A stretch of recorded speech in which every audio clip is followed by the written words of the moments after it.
Hi friends, எல்லாரும் எப்படி இருக்கீங்க? இன்னைக்கு வீடியோ என்ன பார்க்க போறீங்கன்னு பார்த்தீங்கன்னா, பலாக்கொட்டையை வச்சு ஒரு அருமையான குழம்பு தான் வைக்க போகிறோம். பலாக்கொட்டை குழம்பு தான் வைக்க போகிறோம். அதுக்காக தான் இப்போ பார்த்தீங்கன்னா நானும் அதையும் வந்து குழம்புக்கெல்லாம் ரெடி பண்ணிகிட்டு இருக்கோம். அங்கே பார்த்தீங்கன்னா பலாக்கொட்டை வந்து நாங்கள் வந்து பலாக்கொட்டையை சாப்பிட்டுட்டு அந்த கொட்டை மட்டும் தனியாக எடுத்து காய வச்சுருக்கோம். அதுதான் இப்போ பார்த்தீங்கன்னா மேலே உள்ள இந்த வெள்ளை கலர் தோல் இருக்குல்ல, அதெல்லாம் எடுத்து சுத்தம் பண்ணிக்கிட்டு இருக்காங்க. அங்கே அத்தை அம்மு போயிடுச்சு. நான் பார்த்தீங்கன்னா குழம்புக்கு வந்து வெங்காயம் சின்ன வெங்காயத்தை வச்சு குழம்பு வச்சு சூப்பராக இருக்கும். அதனால் வந்து வெங்காயத்தோடு வச்சுட்ருக்கேன். கத்தியா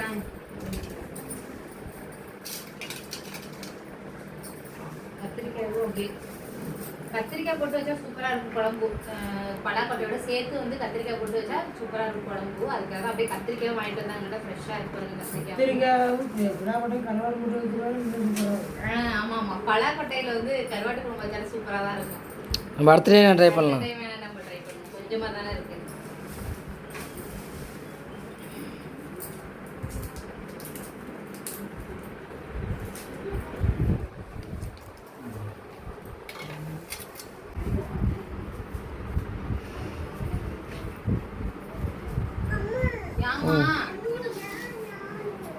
அங்க தண்ணி இருக்கு பாரு. என்னடா அம்முடு, என்ன வேணும்? தண்ணி வேணுமா? உன்னோட பாட்டில் இருந்து எடுத்து குடிச்சுட்டாங்களா? யார் குடிச்சது? மகியா மகி குடிச்சு விட்டாளா? என்ன பண்ணுறீங்க? இல்லை என்ன பண்ணுறீங்க? விளாடுறீங்களா? சார் விளாடுங்க. தண்ணி இருக்காமலே குடி குடி.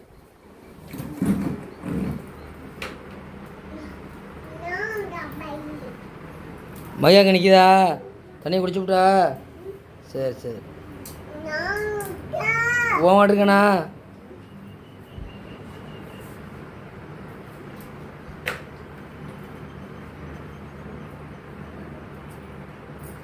பார்த்தீங்கன்னா வந்து பலாக்கொட்டை குழம்பு வைக்கிறதுக்கு நம்ம எல்லாமே எடுத்து ரெடி பண்ணி வச்சாச்சு. இப்போ அடுத்து குழம்பு தாளிச்சிக்கலாம். அதுக்கு முன்னாடி பார்த்தீங்கன்னா குழம்புக்கு என்னென்ன எடுத்துருக்கு அப்படிங்கிறத பார்க்கலாம். பார்த்தீங்கன்னா வந்து ஒரு எலுமிச்சைப்பழ அளவுக்கு வந்து புளி எடுத்து கரைச்சி வச்சுருக்கேன். பூண்டு, வரமிளகாய், சின்ன வெங்காயம், கருவேப்பிலை, பச்சை மிளகாய், பலாக்கொட்டை பச்சை மிளகாய் கருவேப்பிலை, தக்காளி. அதுக்கப்புறம் பார்த்தீங்கன்னா பலாக்கொட்டையை வந்து தோல்லாம் சீவிட்டு நல்லா சுத்தம் பண்ணி எடுத்து வச்சுருக்கோம். தாளிக்கிறதுக்கு பார்த்தீங்கன்னா கடுகு, வெந்தயம், மஞ்சத்தூள், மிளகாத்தூள், குழம்புத்தூள். இது பார்த்தீங்கன்னா கத்திரிக்காய் வந்து கட் பண்ணி வச்சுருக்கேன். இது வந்து தேங்காய், வெங்காயம், இது பார்த்தீங்கன்னா சோம்பு. இதுதான் பார்த்தீங்கன்னா பலாக்கொட்டை குழம்பு வைக்கிறதுக்கு தேவையான பொருள். வந்து குழம்பு வந்து நம்ம தாளிச்சிடலாம். இவ்வளோ பொருள் தேவைப்படும் பிரியா? இதுக்கு தேங்காய் தேங்காய் அரைக்கிறதுக்கா? தேங்காய் வந்து குழம்புலாம் தாளிச்சு ஊற்றணுன்னா இறக்குறப்போ ஊற்றுறதுக்கு தேங்காய். அது கூட வந்து கொஞ்சம் வெங்காயமும் சோம்பும் சேர்த்து அரைச்சி தேங்காய் ஊற்றினா கொஞ்சம் குழம்பு கொஞ்சம் டேஸ்ட் அதிகமாக இருக்கும். அதுக்காக கொஞ்சம் 2 எக்ஸ்ட்ரா வச்சுருக்கேன்.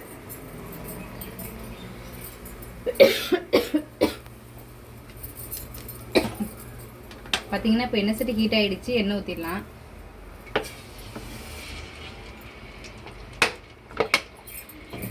இப்போ எண்ணெய் ஹீட் ஆகிடுச்சு. இப்போ தாளிக்கிறதுக்கு வந்து கொஞ்சமாக வந்து வெந்தயம் சேர்த்துக்கலாம். அது கூட பார்த்தீங்கன்னா கொஞ்சமாக வந்து கடுகு,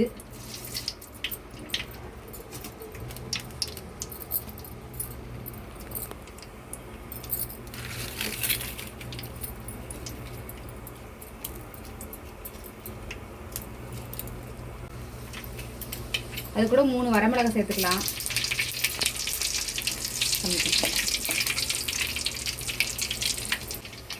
பார்த்தீங்கன்னா கடுகு வெந்தயம் நல்லா பொரிஞ்சிருச்சு. இப்போ சின்ன வெங்காயத்தையும் பூண்டையும் சேர்த்துக்கலாம்.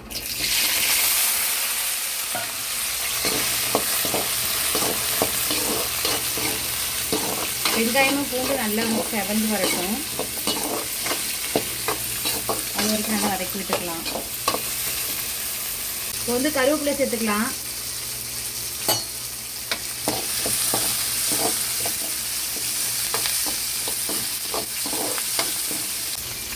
கொஞ்சமாக பார்த்தீங்கன்னா காய்த்தூள் சேர்த்துக்கலாம். ஏன்னா பலாக்கொட்டை வந்து வாய்வு, அதுக்காக தான் கொஞ்சமாக வந்து காய்த்தூள் சேர்க்குறோம்.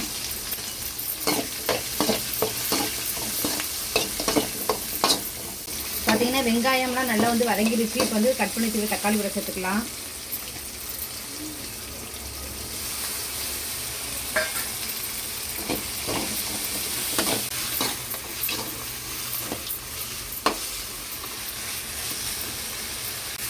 பார்த்தீங்கன்னா வெங்காயம் தக்காளிலாம் நல்லா வதங்கிருச்சு. இப்போ வந்து நம்ம வந்து சுத்தம் பண்ணி வச்சுக்கிற பலாக்கொட்டையும் கத்திரிக்காயும் சேர்த்துக்கலாம். பார்த்தீங்கன்னா தோலெல்லாம் சீவிட்டு தண்ணியில் போட்டு வச்சுருக்கேன். இப்போ அரைச்சிட்டு சேர்த்துக்க வேண்டியதான். பலாக்கொட்டையை சேர்த்துக்கலாம்.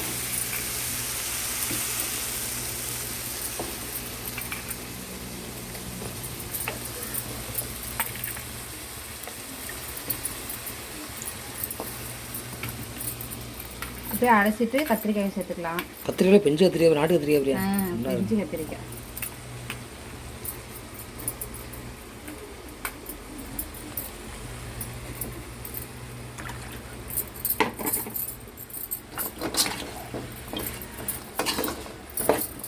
கத்திரிக்காயும் பலாக்கொட்டையும் நல்லா வந்து வதங்கட்டும். அது வரைக்கும் நல்லா வதக்கி விட்டுக்கலாம்.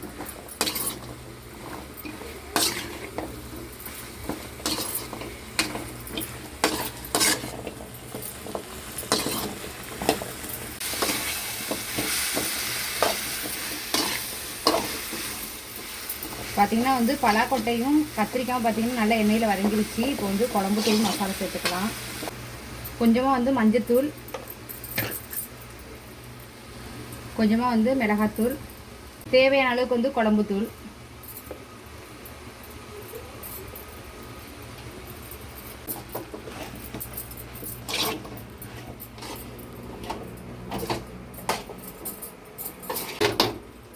வந்து கரைச்சி வச்சுக்கிற புளி தண்ணியை சேர்த்துக்கலாம்.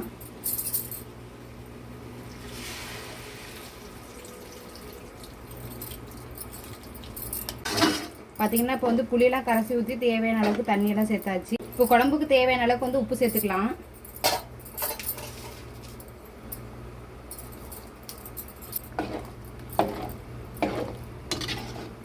குழம்பு வந்து மூடி வச்சிடலாம், நல்லா கொதிஞ்சு வரட்டும். பார்த்தீங்கன்னா வந்து குழம்பு வந்து தாளித்து விட்டாச்சு. இப்போ மூடி இருக்கட்டும், குழம்பு கொதிஞ்சு வரட்டும். இப்போ பார்த்தீங்கன்னா குழம்புக்கு வந்து தேங்காய், சோம்பு, வெங்காயம், சின்ன வெங்காயம் எடுத்துருக்கேன். இது வந்து அரைச்சி எடுத்துகிட்டு வந்துடலாம் குழம்புக்கு. பார்த்தீங்கன்னா வந்து குழம்பு நல்லா வந்து கொதிஞ்சிட்ருக்கு. இப்போ வந்து அரைச்சி எடுத்துகிட்டு வந்திருக்க தேங்காவை சேர்த்துக்கலாம்.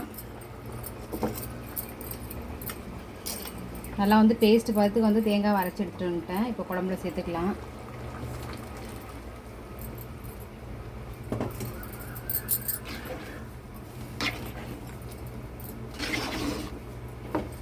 தேங்காய் சேர்த்தாச்சு. குழம்பு இன்னும் கொஞ்சம் நேரம் கொதியட்டும்.